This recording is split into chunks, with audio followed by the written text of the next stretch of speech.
Welcome back to Half the Battle. I'm your host, as always, Daniel Levy, your co-host, Shaq.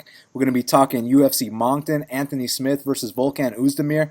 Shaq, it's going down this Saturday in Canada, a very underrated main event, and I think someone's going to take a canvas nap in this one.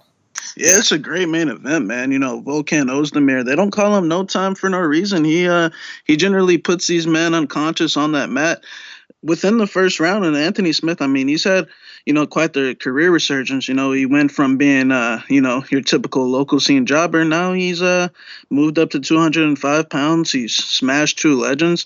And this guy's been doing a lot of winning lately, man. I can't exactly say how many fights he's won, but he's only lost 2 fights within the last, 5 or 6 years. So it's a great main event.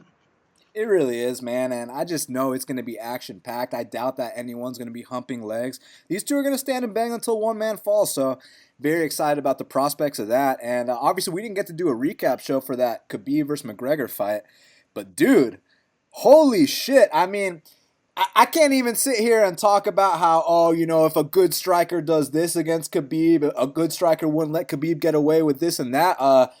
Khabib went out there and dropped Conor McGregor, Shaq, so I think we got to put him up there in the top 3 pound-for-pound discussion now. 27-0? 27-0.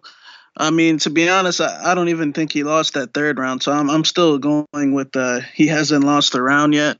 And he's the greatest lightweight of all time at the current moment. That fight with Tony Ferguson down the line is going to be his real tough test. But just the whole spectacle in itself was great to see. It was good to see Khabib, do that for Abdulmanap and all the other Russian politicians. Yeah, absolutely, man. And it wasn't just a matter of him going out there and, laying on Conor. Like we said, he dropped him in the second round.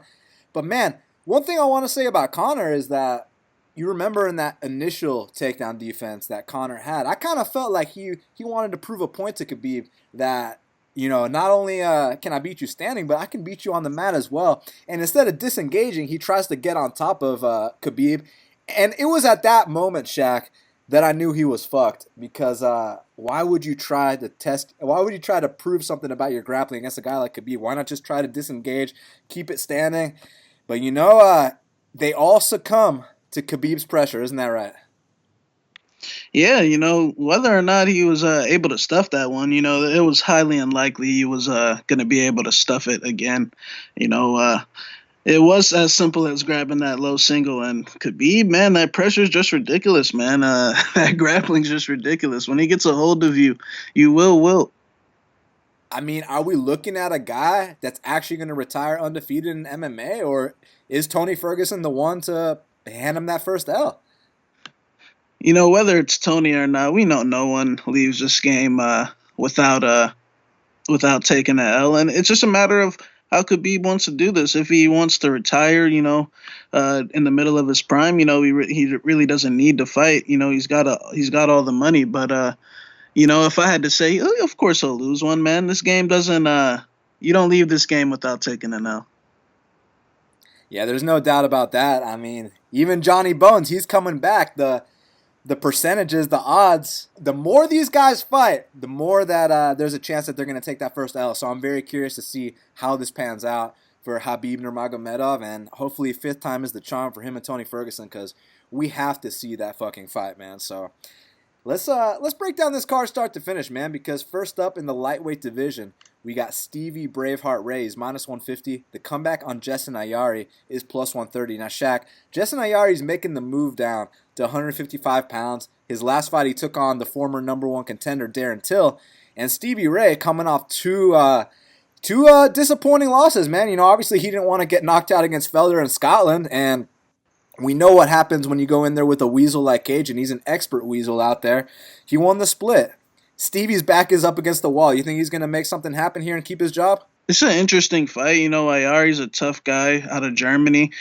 Like you said, he's making that drop to 55. He's got more of the kind of like a similar style to Cage, and just I would say it's a lesser version. Cajuns able to knock out guys like Adriano Martins and, arguably beat guys like Rustam Khabilov. So, Stevie's kind of got some experience against this style. But, Ayari, I really don't see him being able to hurt Stevie with any shots, in terms of his hands or anything like that. I see his approach, coming out here trying to eke out a decision, run around circle, trying to tip and run. And, Ayari, against certain guys, he can do that fairly well. But I mean, this guy's chin inside that pocket, when they box inside that pocket, is very questionable. I mean, even dating back to his local scene days, he gets real brave in there as the fight progresses, and he likes to prove a point. And his chin simply isn't adequate enough for him to consistently do that, man. I mean, I don't know if you guys have seen that knockout loss to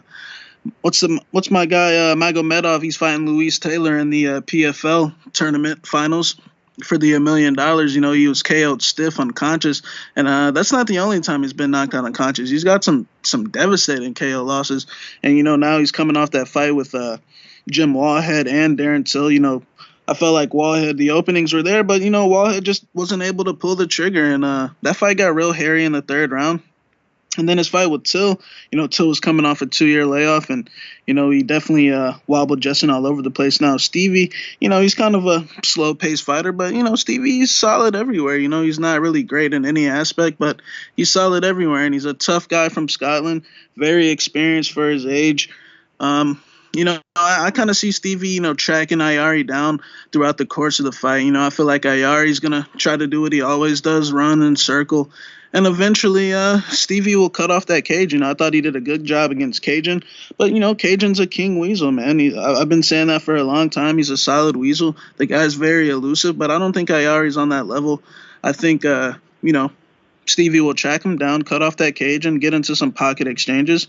And eventually wobble Jessin Ayari enough times to win a decision or possibly get a knockout. But I see Stevie Ray getting his hand raised.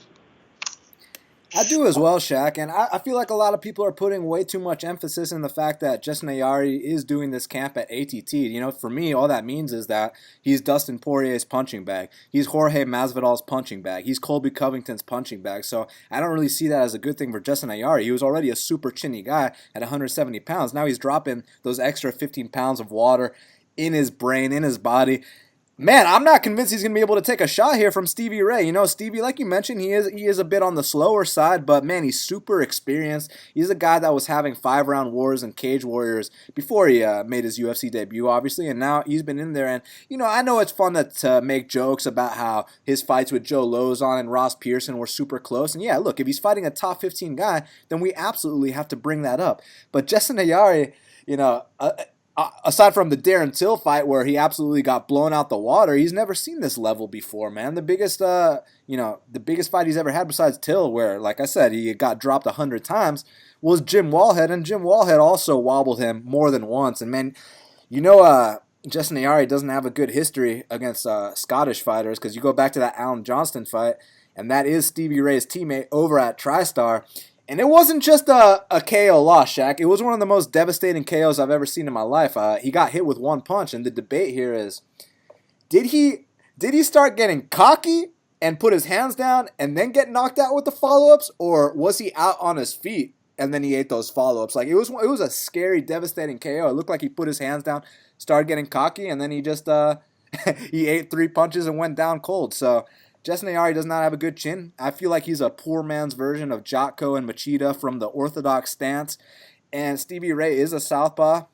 I think that the right hook and the straight left are going to be big weapons in this fight. I wouldn't be surprised if Stevie actually landed one of his spins that he's been throwing in his last few fights, but they haven't been landing as much. I won't be surprised if he found a home for that here. So I'm going to go with Stevie Ray via knockout. Now, next up in the heavyweight division, we got Arjan Bhullar. He's minus 200. The comeback on Marcelo Golm is plus 170. Now, Shaq, both these guys had to take their first L's in their last fights. But now they meet, and one of these top prospects has to take 2 back-to-back L's in a row. Who's it going to be? Yeah, true. Interesting, because both of these guys were actually supposed to fight on the local scene a few years back, and Marcelo ended up pulling out. And, as far as both of their last fight goes, Arjan was doing his thing against Adam Fluke submission guy. But, I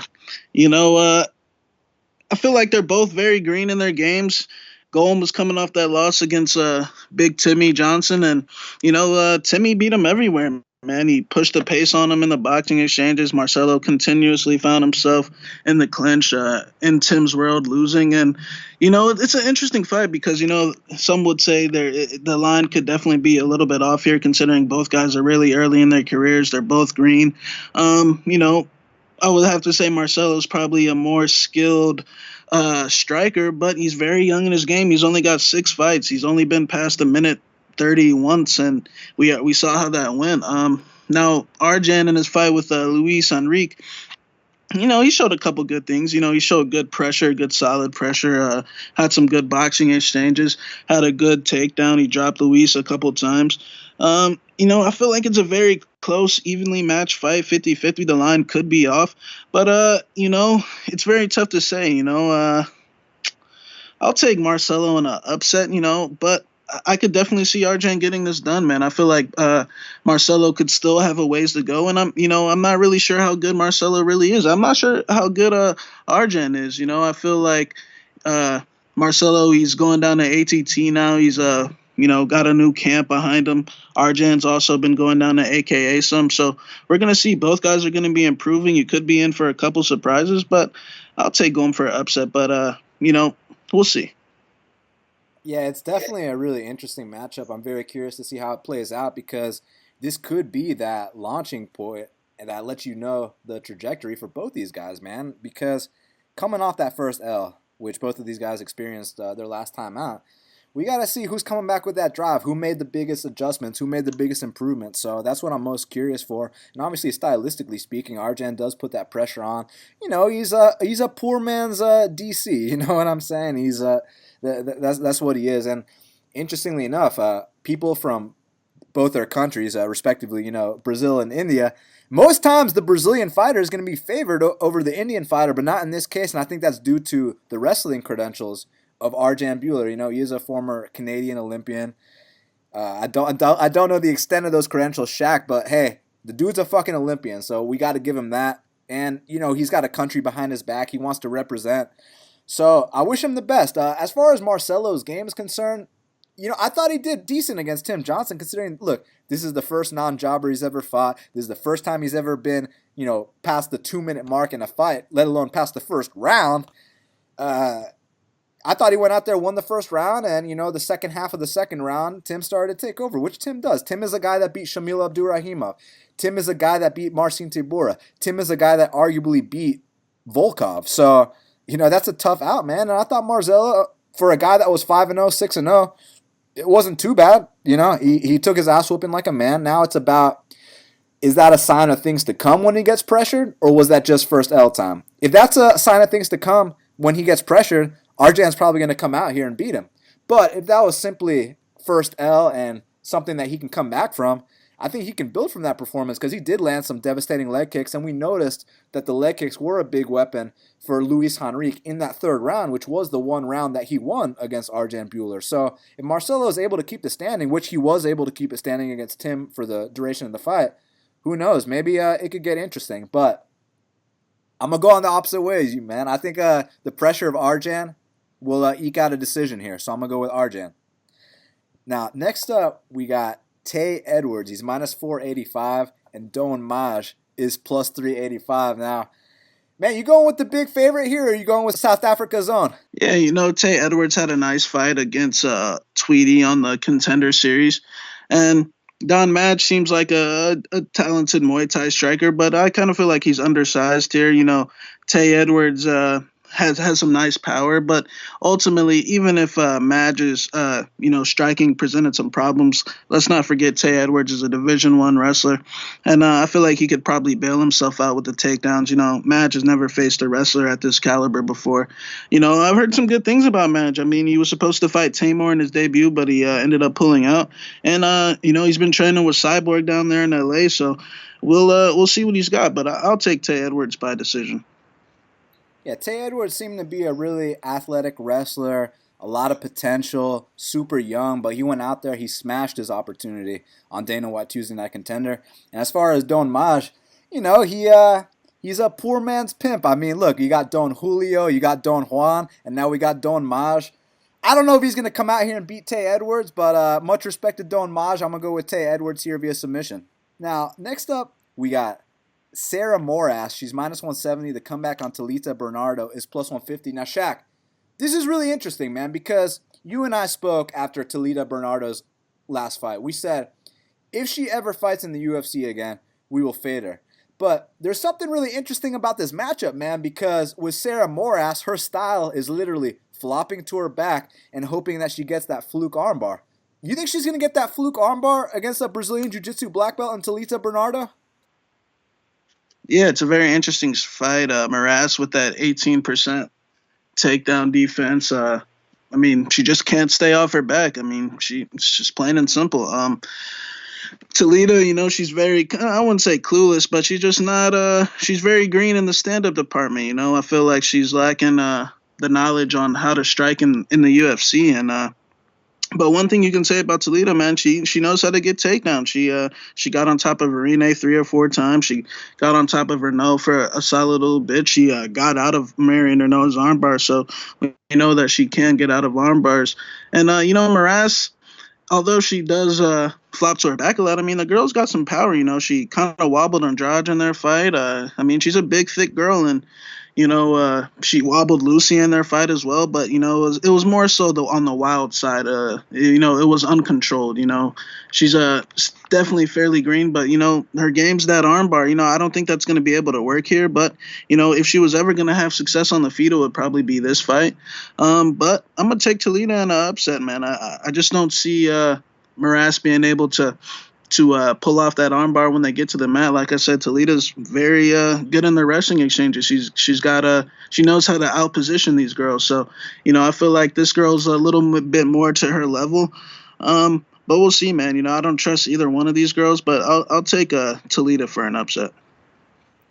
I actually feel you on this, bro, because just stylistically speaking, that's the only reason. I feel like the 2 girls that went out there and beat Talita, Irene Aldana, when you're a striker on Irene's level, you're able to stuff those takedowns, keep it standing. Of course you're going to gas out the jiu-jitsu fighter, but Sarah Moras is nowhere on that level in terms of striking, not to mention her game plan is completely different. Like I said, Irene was trying to keep the fight standing the whole time, pick her apart, stuff those takedowns. But with Sarah Moras, she's going to be flopping, pulling guard, trying to get the submissions, and that plays right into Toledo's wheelhouse. So I'm actually going with Talita Bernardo for the upset as well, and we can look to fade her against a striker down the line. Now this matchup, man, this is a really good one because we got Calvin Kattar. He's minus 270. The comeback on Chris Fishgold is plus 230. Now, we've gone on record and called Calvin Kattar a top 5 guy in the UFC featherweight division, and I stand by that. But this is an interesting matchup because with Chris Fishgold, he's a well-rounded guy. Some could make the argument that he's a specialist on the mat. He's got a 17-1 record coming into his UFC debut. Do you think this is a bit of a letdown spot, Shaq, or do you think Calvin Kattar is going to cruise here? Yeah, Fishgold's an interesting guy. He's got a lot of hype coming from Cage Warriors, and we know Cage Warriors produces some solid fighters. I really wasn't impressed with him for most of his Cage Warriors career up until his last fight. It seemed like he improved leaps and bounds before his last fight, and he had a year layoff in between his second to last fight against Heron Webb and that last fight. So and he's coming off another year layoff as well. So I mean, Calvin could possibly be in for a surprise. This guy is a specialist. I mean, he's a big stocky, and he's dropping the featherweight, so we know he's going to be carrying a lot of weight. And I mean, 17-1, that record's got to be respected. And Calvin's also had a similar record, coming into his debut when he fought Philly. The real interesting question is, Calvin, I feel like a lot of people don't understand the hellacious ass whooping he took against Renato Moicano. I mean, that was a 3-round, butchering. And it's going to be interesting to see how he comes back from that mentally. This could definitely be a letdown spot. This guy Fishgold, like I said, could bring some surprises. But, I feel like Fishgold's going to come out real hard in the first round, probably win the first round. But, I feel like that jab, that straight 1-2 is going to be too much for him as the fight progresses. I feel like that drop to featherweight is going to play a toll on him.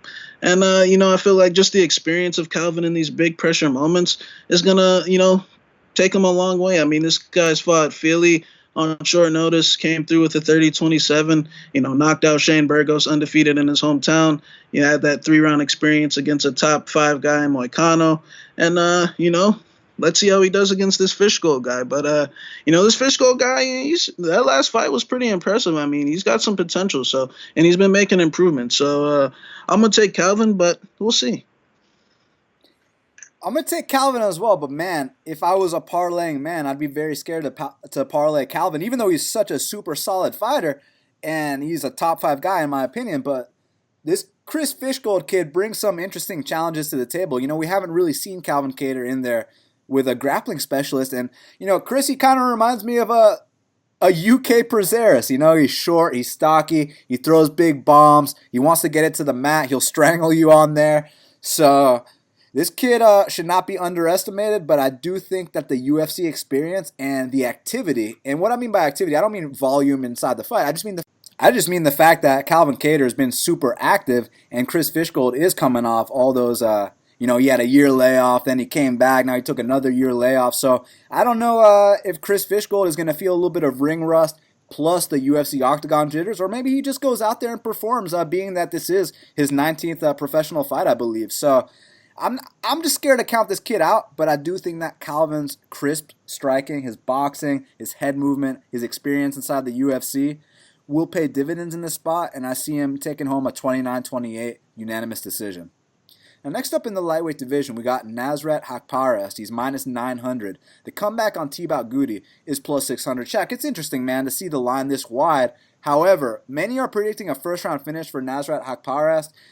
He hasn't quite been finishing guys in the first round yet in his UFC career, but he does have an opportunity to do that against a guy in Gouti who we've seen Gouti's fights. We've seen Gouti get stopped in under 30 seconds before, but I thought Gouti put on his best performance to date his last 2 fights against Holbrook and Sage. So you think Thibault Gouti is going to get this massive upset, or you think Nasrat is the rightful favorite at minus 900? Yeah, I like Nasrat in this spot. I feel like Gouti's a tough guy, but I feel like he gave that fight away against Sage. I feel like he had every opportunity, but I just feel like he continuously slows down. And Sage, powerful kid, was able to eke out a decision and steal 2 of the rounds. I feel like he literally handed that fight to Sage. But Gouti's a tough guy. The line could possibly be a little wide, but whether or not we think Mark DeCasey's a fraud or not, I was very impressed with Nasrat's continuous pressure throughout the 3 rounds. I mean, he stayed on him. Didn't take any breaks off in the fight. And I feel like eventually, he could possibly get a knockout. We've seen Gouti wobbled several times before by, complete bums like Timu Pakalin and some of these other guys. But, his only wins against Andrew Holbrook. And I just feel like Gouti doesn't complete his job enough. I feel like he's a tough guy, but I feel like he just comes up short a lot. So even if it went to 3 rounds, I see Nasrat getting his hand raised. So I like Haqparast. Yeah, and Haqparast is a bit of a gangster. I mean, the guy doesn't even have to fight. Let's just put it this way. He was getting Mercedes before he was in the UFC, if you know what I mean, Shaq. But listen, I think in this spot, the French jobber's chin is going to be exposed once again. How many times have we seen Thibault Gouti take canvas naps, get choked out, quick tap, get dropped, the whole bit?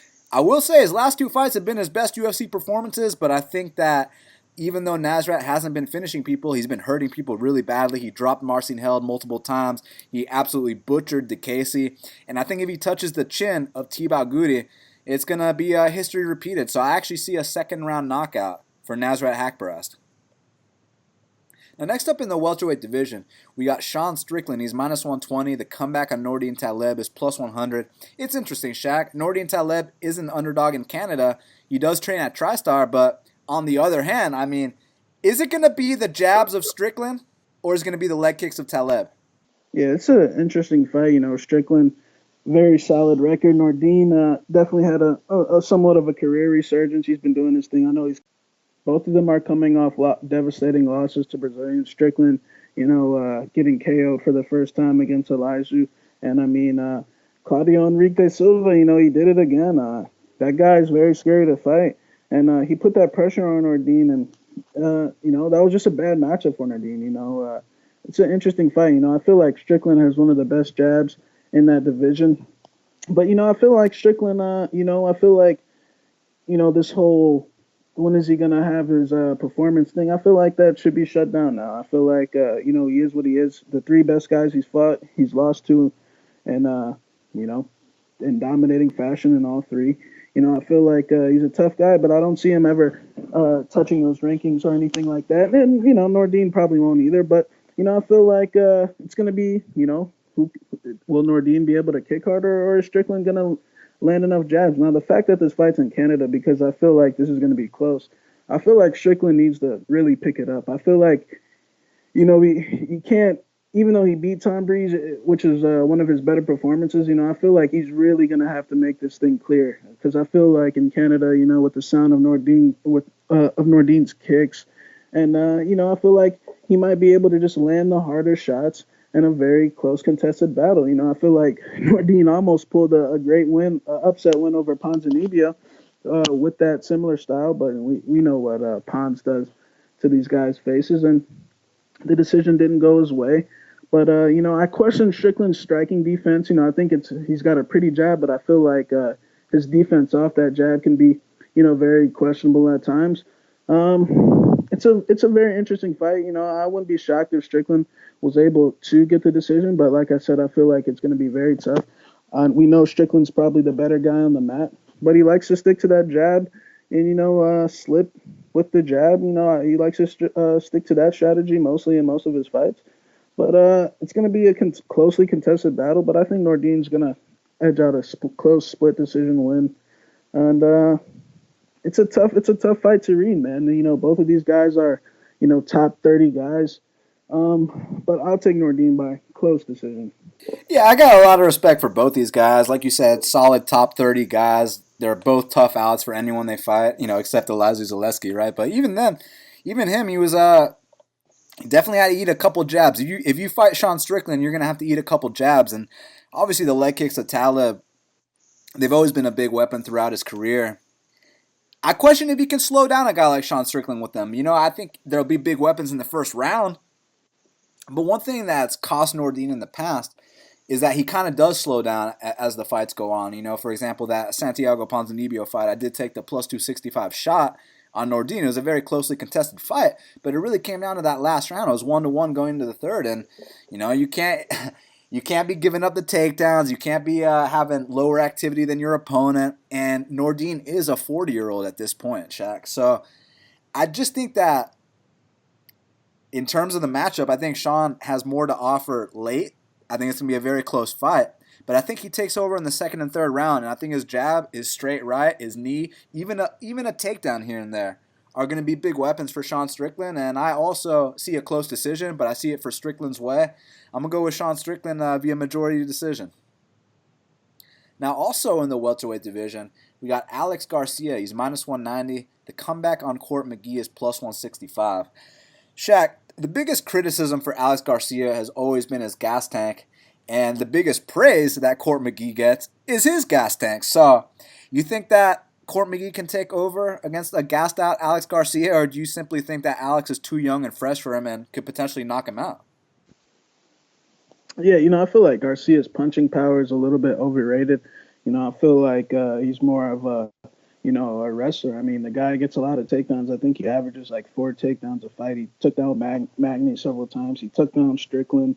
Took down Muslim Salikov, Swick. I mean, the guy gets a lot of takedowns. I feel like his game is more suitable to a wrestler. So, this whole Alex being a big power puncher, but that could be relevant in this fight considering, Court's getting a little older these days, and Court's definitely on the decline since that Ponzinibbio fight. I mean, I feel like we've been saying Ponzinibbio's name a lot on this show. I mean, Ponzinibbio fucks a lot of these guys up, and he put a severe ass whooping on Court, and ever since I feel like he's been on the decline. Even in that Dom Still fight that he won in his hometown, I felt like after that first wobble in the opening exchange, I felt like the fight was very close. I felt like Court was wobbling every time he got hit on the chin, but Dom Still is a very stocky, powerful guy that did also wobble Danny Hot Chocolate. But hey, Hot Chocolate's got no chin either, But Alex Garcia, he's one of those guys that likes to go win, lose, win, lose, win, lose. And,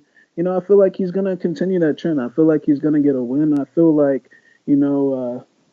Court will be able to put that pressure on him. But I feel like with that pressure, I feel like even if Court was slightly, peppering him or landing a little bit more point shots, I feel like Alex can land one blow just to slightly wobble him and erase all that workout. And I wouldn't be shocked if Alex got on top of him a couple times. I just feel like he's the more powerful guy.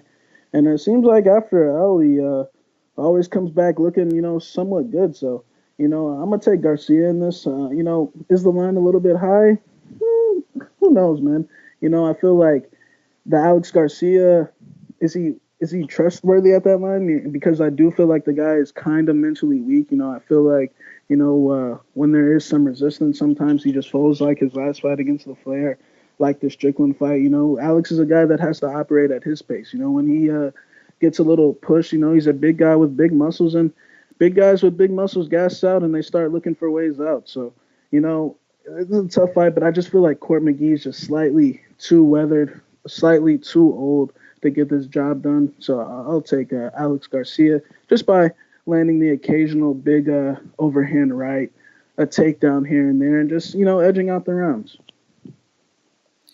Yeah, the interesting thing about Alex Garcia is that all the guys he's lost to are 6'1" and taller. Not saying he can't lose to a shorter guy, but historically speaking, he goes out there and beats the shorter guys, and Court McGee is a shorter guy, not to mention he's an older guy, and he's not operating on the same frequency that he once did. I mean, this is a guy that beat Robert Whittaker back in the day at 170 pounds. And I know in his last fight, he did last the distance with Sean Strickland, which most of Strickland's opponents do. I just think that Alex Garcia has slightly left in the tank. I know there's been a couple performances there. We could talk about the Mike Pyle fight.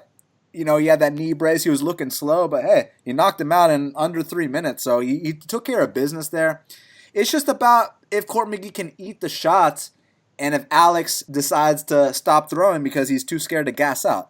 That's my question here, but I don't think that's going to happen, man. And I like that point you brought up that Alex has this reputation for being this big power puncher. Don't get me wrong. The dude can fucking crack. He's knocked out many men before, but what he should really be known for are his takedowns, man. He seems to get a lot of takedowns in almost every fight. So the dude can wrestle too, and I see him being slightly better than Court McGee. So I see him either winning by knockout or by decision, probably not by submission. Next up in the light heavyweight division, we got Gian Villante, or as we like to say in Brazil, Shaq, Jean Villante. He's minus 245. The comeback on Ed Herman is plus 205. So you're going to take the guy in Jean Villante who always finds a way to lose, or are you going to take the guy in Ed Herman who is as slow as molasses and is about 50 years old?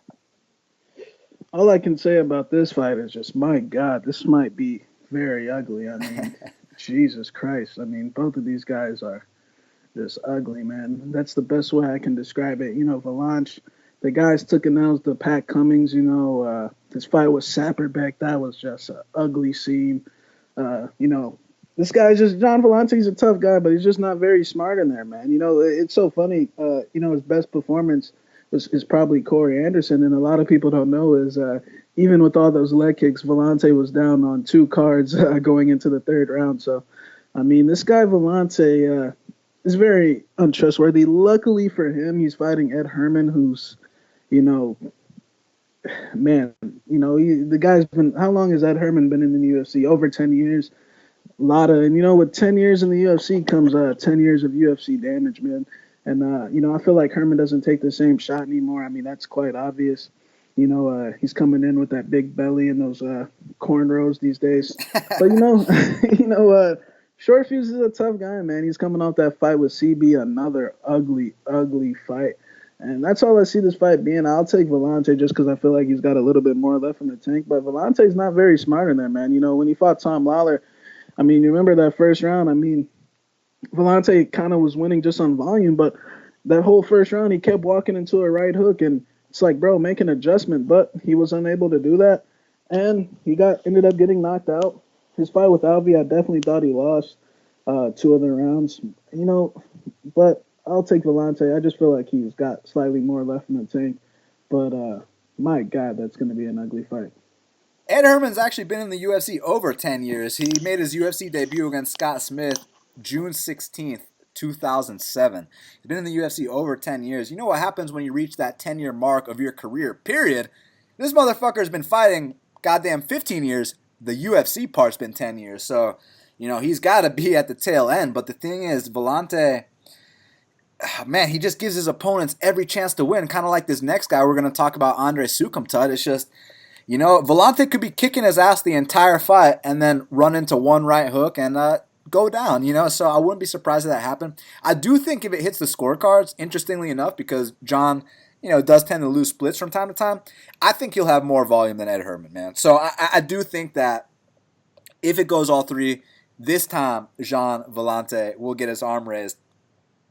That Barroso fight, I thought he clearly won, and even one judge scored that for Barroso. So Villante always finds a way to fuck it up.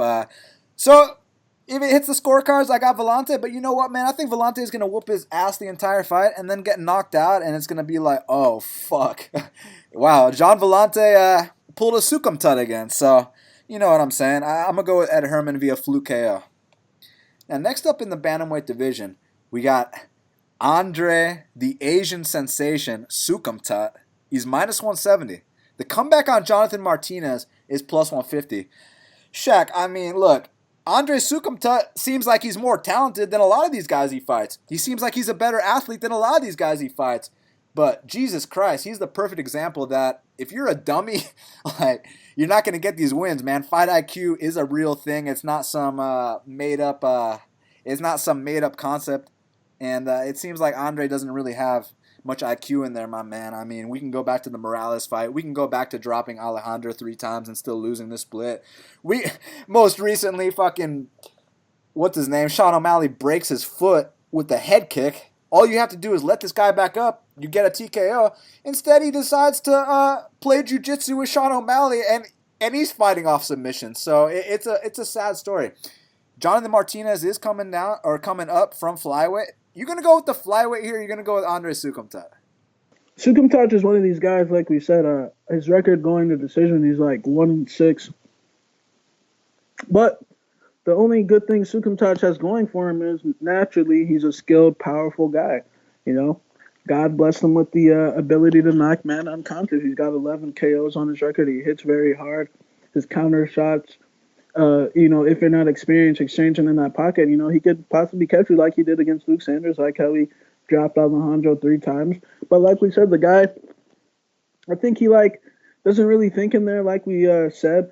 I feel like all that, all the blinking in there. I'm not gonna say he's scared to fight, but I just feel like the guy. There's a lot of thoughts running through that guy's mind when he's in there. Martinez coming up from flyweight, he does have he has experience against, UFC guys like Matt Schnell, but he is coming up from flyweight. He kind of reminds me of Chito Vera. I feel like he's a scrappy kid, but, his boxing exchanges inside the pocket, are definitely lacking for this level. So, I feel like if Soukhamthath can, keep it in close range and, actually let his hands go, he'll probably knock this kid out. But it's very tough to trust this guy, especially at this type of line. Luckily for him, he's fighting the flyweight.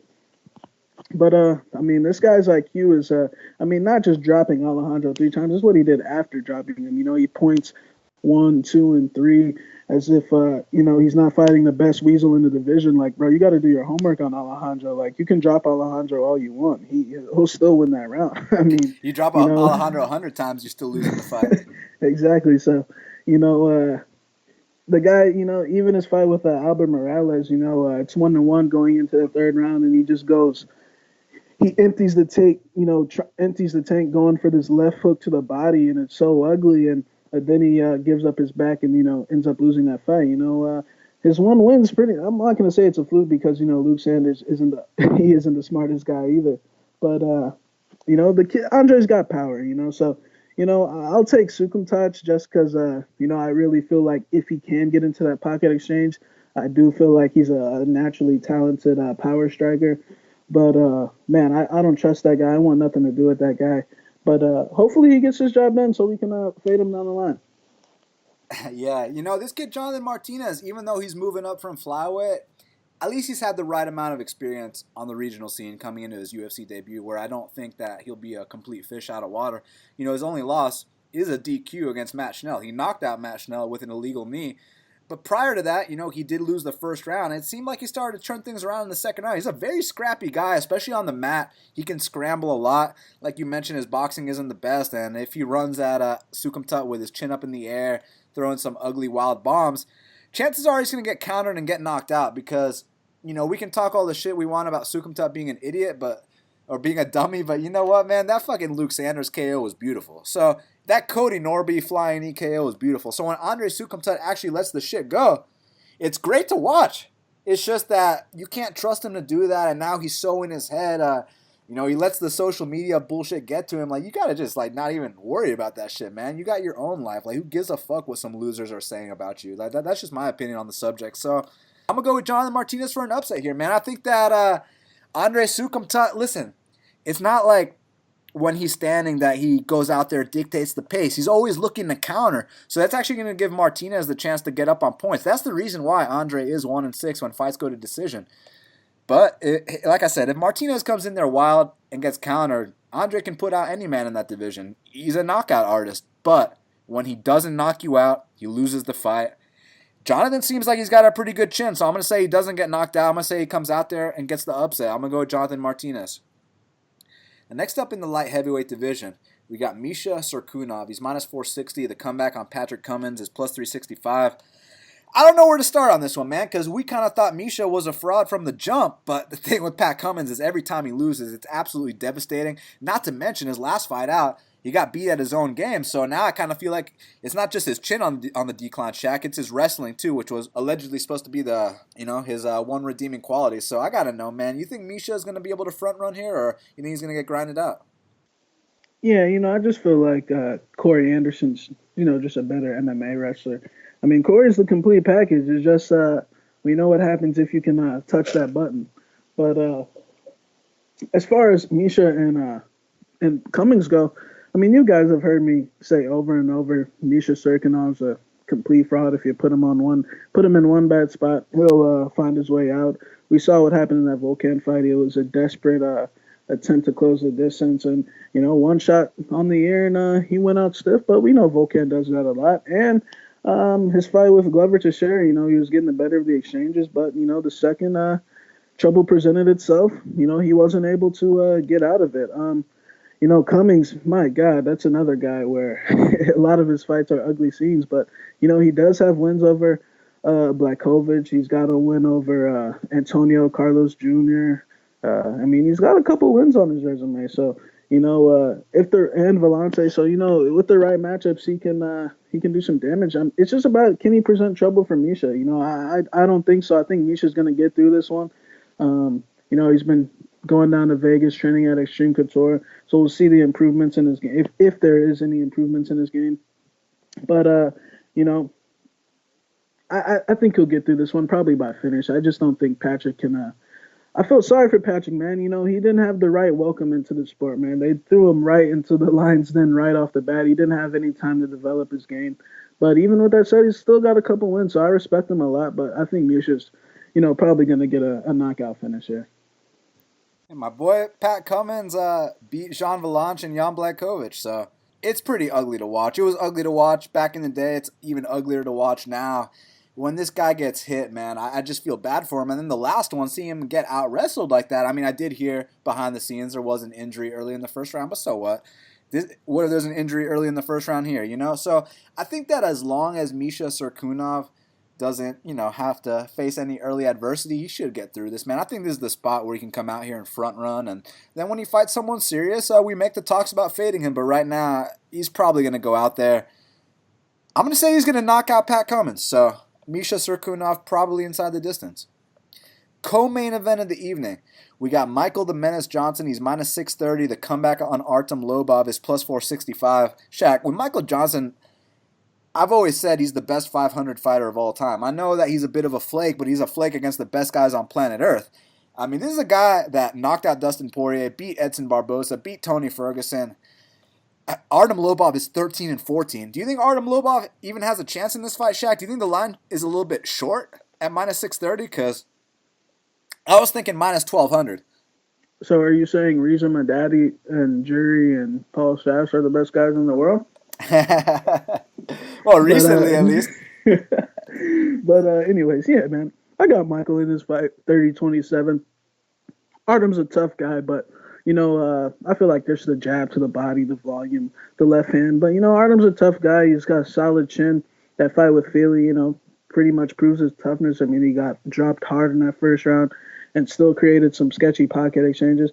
I feel like he's going to do a similar thing here, but I just feel like Michael Johnson's volume, not necessarily his experience, but he's just a better fighter everywhere, man. As long as he plays it cool, plays it smart, don't trade with him too much. I mean, Artem's lost more fights than he's won. So, I feel like Michael Johnson should win this very handily, 30-27. I see a lot of people going with the Michael Johnson decision. I think that obviously if it hits the scorecards, he is going to win. But I'm actually going to go with the Michael Johnson knockout, man. I know Artem's known for having a good chin. He's got the T-Rex arms. He's a bar brawler, the whole bit. But let's not forget about Mehdi Baghdad dropping him with that head kick. Let's not forget about Andre Fili dropping him with that head kick. Let's not forget about Teruto Ishihara dropping him with that left hand in the third round. I just think the speed of Michael Johnson is going to be way too much in this spot, man. I think the first round might be the closest round because we know Artem does throw some heat the first 3 minutes. But historically speaking, he always gasses in those later rounds and his opponents take over. But the thing here is that I think this might be the fastest guy he's ever fought in the UFC. I think he's getting knocked out. I'm going to go with Michael Johnson via second round KO victory. Main event of the evening. Volkan Oezdemir. He's minus 170. The comeback on Anthony Lionheart Smith is plus 150. It's interesting, Shaq, because Smith is one of those guys where you gas out on a guy like Anthony Smith and he will take you out. He's actually had more fights than most of the guys on the UFC roster. I mean, the guy, doesn't he have over 30 or 40 fights? Anthony Smith's been around the block once or twice. Volkan Oezdemir brings serious knockout power to the table. Before he was a top 5 UFC light heavyweight contender, he was Anthony Rumble Johnson's main sparring partner. If you're in there sparring stand-up with a guy like Anthony Rumble on the reg, on the daily, I mean, you heard about my boy Alistair Overeem taking those canvas naps. Well, Oezdemir is the opposite. Oezdemir can actually hang. So on the feet, Oezdemir is hell on wheels. I got to know, man, is it going to be Oezdemir early, or do you think that Anthony Smith can weather that storm and possibly take over late? Yeah, I mean, I feel like Oezdemir is, the European version of Rumble Johnson. His fight with OSP, that first round was amazing. He comes out guns blazing, but after that, I mean, he slowed down considerably. I felt like it was a very close decision. Volkan did enough to get his hand raised, but that third round was, my God, that was ugly. I mean, he was square in his stance, getting caught with punches, completely gassed out.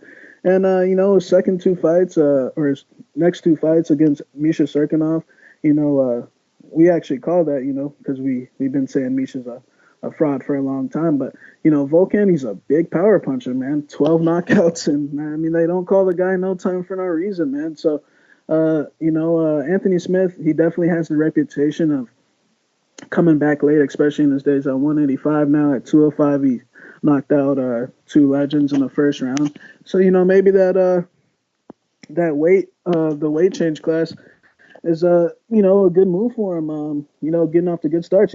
I feel like this whole, he's beating 2 washed up bums, I kind of disagree because, they can say whatever they want, but I recall people taking 1-unit shots on Rashad Evans, and I remember them betting Anthony Smith down to a minus 150. So, I mean, people clearly went against Anthony Smith in those fights, and we'll see if it happens here. I feel like Volkan Oezdemir, it's kind of hard to say what he's really got. I mean, we know what he's got. He's got knockout power in the first round, but this is a 5-round fight. What happens if this thing gets to the 3rd, 4th, and 5th rounds, man?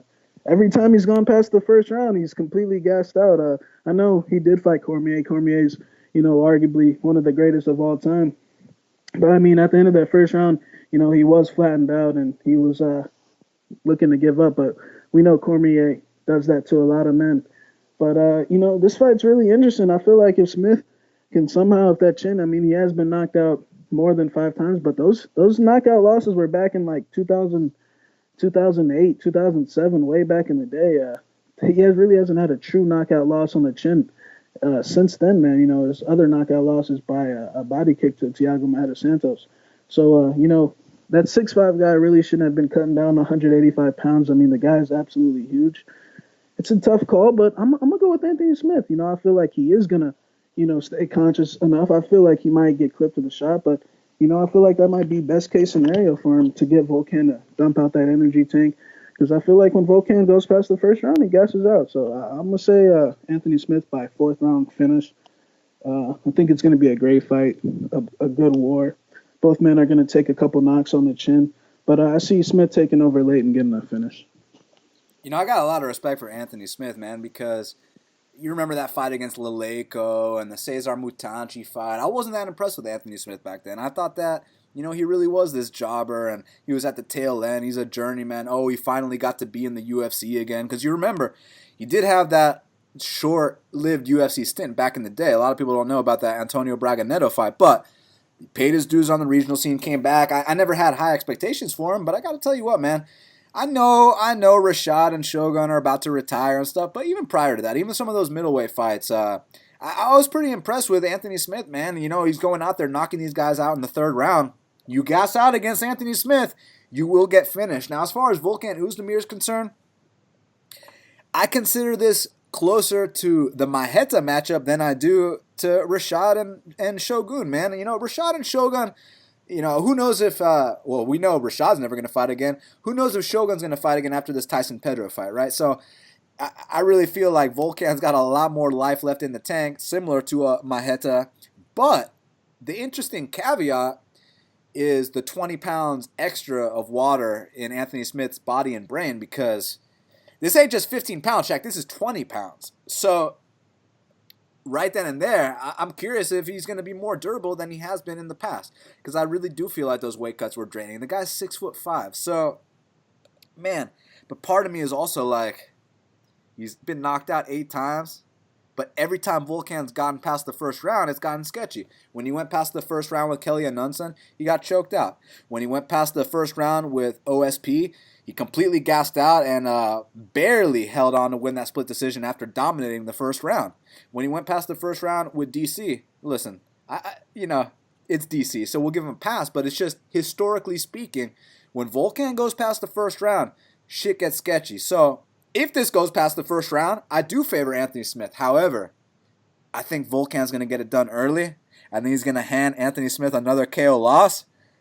Anthony will be back like he always does, but Volkan's going to get it done in no time. And now we got to hit up Kyle Marley for the Big Marley Minute. And joining us now on the Big Marley Minute is Big Marley himself. Kyle, what's going on? Hey, not much, man. Glad to have some fights back. Haven't sweated some fights in a while, so looking forward to it. Hoping to win some money this weekend. And then we got a long stretch of fights to go, so let's start it off with some wins. I'm looking forward to it as well, man. And not only that, but this main event, I feel like it's flying under the radar. You got 2 guys who, let's be honest, these guys are proven finishers, and I have a feeling that fight doesn't go the distance prop, even though it's probably around -7 to -800 now. It's probably going to hit, man. So I got to know, you thinking Volkan's going to get it done early, or you think Anthony can weather that storm and take him out late? I think those are the 2 options. And the fight doesn't go to decision line is actually -925. So wow.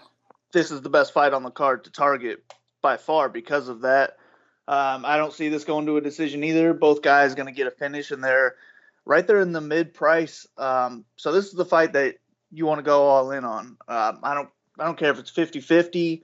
If you favor one side more than the other, go 60-40, maybe 70-30, something like that. But you have to target this fight because the winner is going to be on the winning lineup at those prices. So I'm going to have both these guys. But I'll side with the underdog. Save me the $600. I think Smith can weather the storm, maybe finish him late. But I'll definitely have my hedges with Oezdemir. I just think Smith's the more well-rounded fighter, and he has more ways to win this fight. He doesn't have to rely on the early knockout like Oezdemir does. But he's been knocked out 8 times, so Ozdemir's got a good spot for that reason. So I don't know. I'm looking forward to seeing how it plays out. I'm going to have an investment in both these guys on DraftKings. So I'm just looking forward to it and hope it's a cool finish.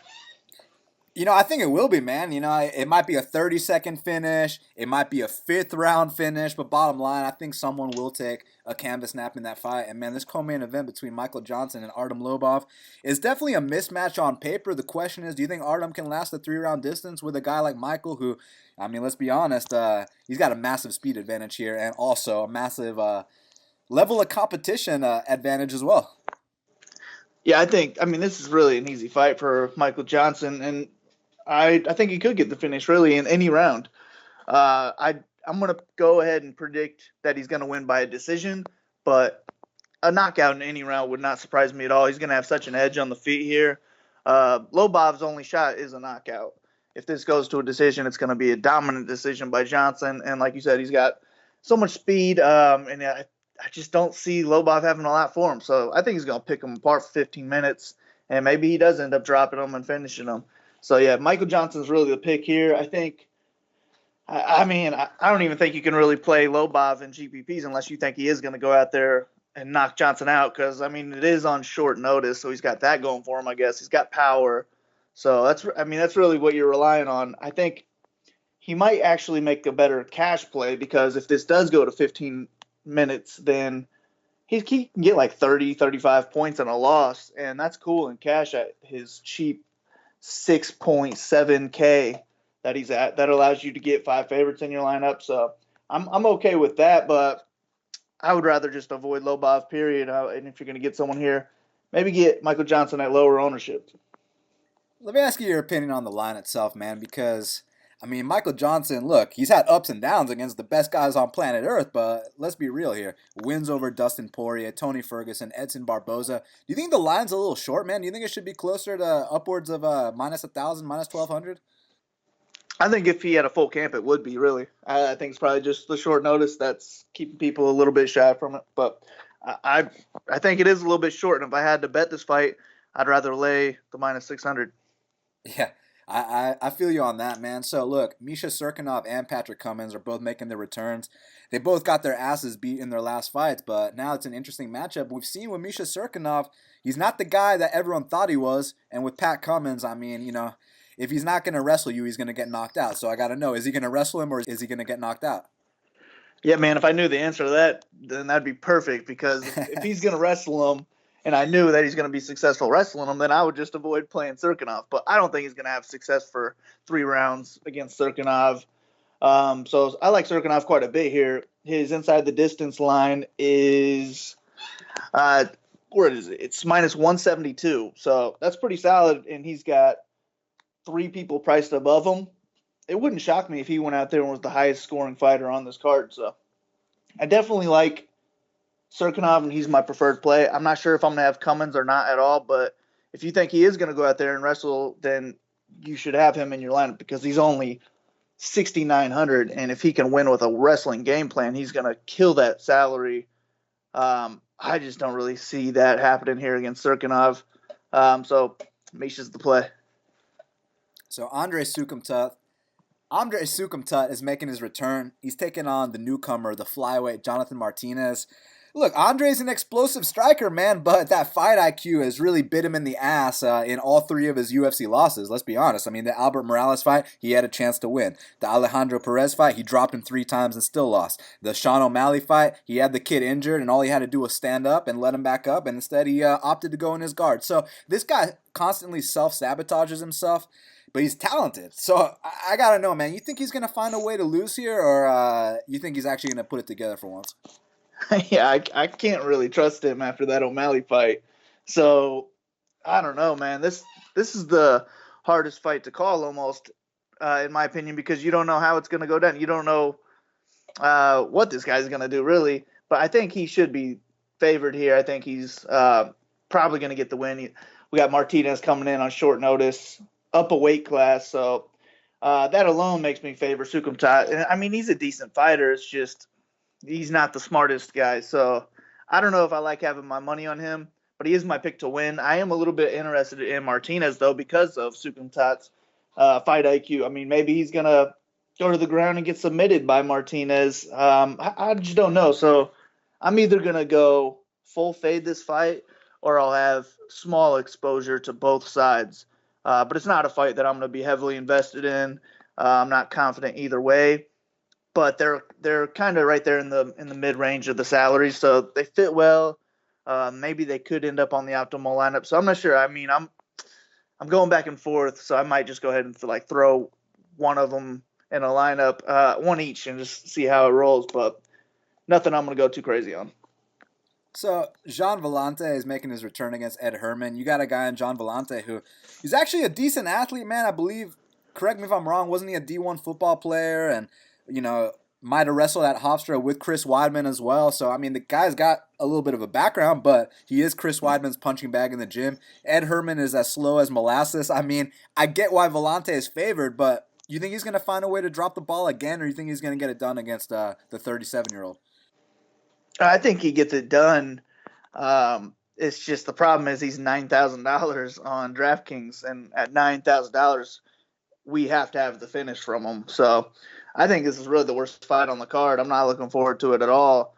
So I think this is a solid fight to fade, but Villante would be my pick. If I was going to use this fight, I'd rather have Villante. He could go out there and get a finish because Herman's over the hill.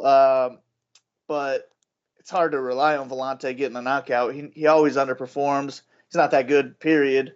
So, man, I really don't want either one of these guys. So if you're making a few lineups, I would just fade this fight. So Nasrat Haqparast is coming back. He's minus 900 against Thibault Gouti.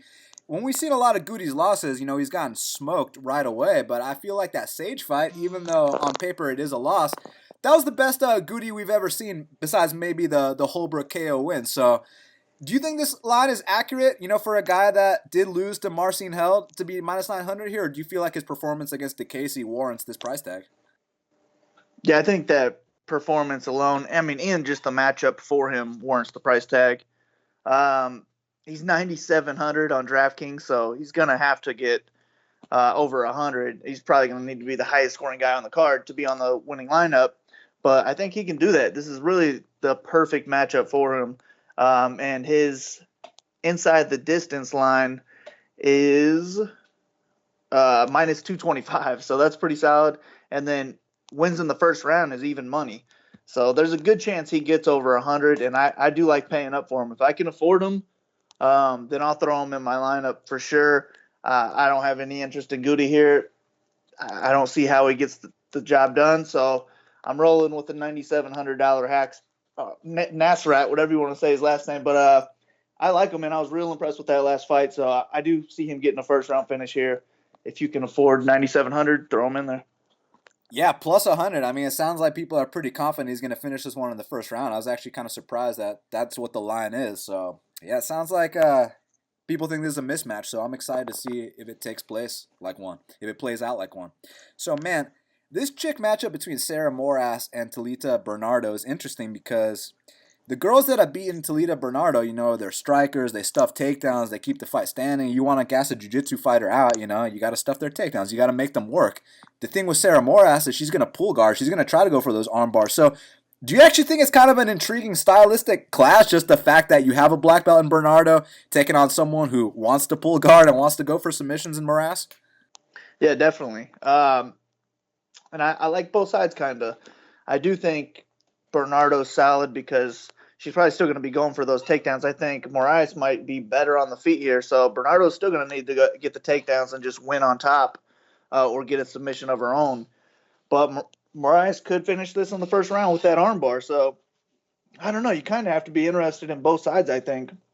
But I'd rather just save the money, take Bernardo at 7,500. But, man, it's hard to trust her. She's not very good either. I just think Moras is easy to take down. So as long as you don't get caught in that armbar, then there's an easy path to victory here. So I'll take Bernardo as the dog.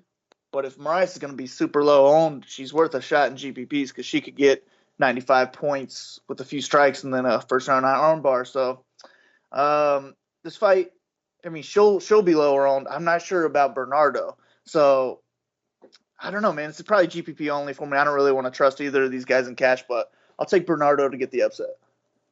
So last but not least, Stevie Ray's making his return against Jessin Ayari. Jessin's dropping to 55 for the first time. We've noticed he had chin issues at 70 in both his UFC fights and on a couple of his regional fights. Now he's taking on Stevie Ray. Stevie, job's on the line. Who you got? I'm going to take Stevie here. I think he's going to get it back on track. This is a solid matchup for him. I think it's going to be standing the whole time, and if it does go to the ground, it's probably going to be him that gets the takedown. So I like how he can mix it together. I just hope he does it. And at 8,300, you don't really need 100 points from him. So as long as he can get, over 10x, then he's going to be a solid play. I'm not too interested in Ayari. His inside the distance line's plus 627. So I don't see him scoring highly even at his dog price tag of 7,900. So Stevie Ray here is the only guy I'll be interested in, and I hope he fights harder than he did against Cajun. Well, Kyle, that's why you are the DraftKings guy for Half the Battle. It's going down this Saturday in Canada. The fans can follow you at Big Marley 3. Kyle, any message for them? Now let's make this money. I'll have my article available, $7.99. Just follow my Twitter. I'll post everything there, and I'm ready to get this win streak going. Yes, sir. We got to finish the year out in style, and that's what we're going to do. So we'll speak next week, Kyle. All right, let's get it. And that's why Kyle Marley is the DraftKings guy for Half the Battle. Well, Shaq, now we got to talk about the fight to watch and the fighter to watch. So what is the fight to watch for UFC Moncton?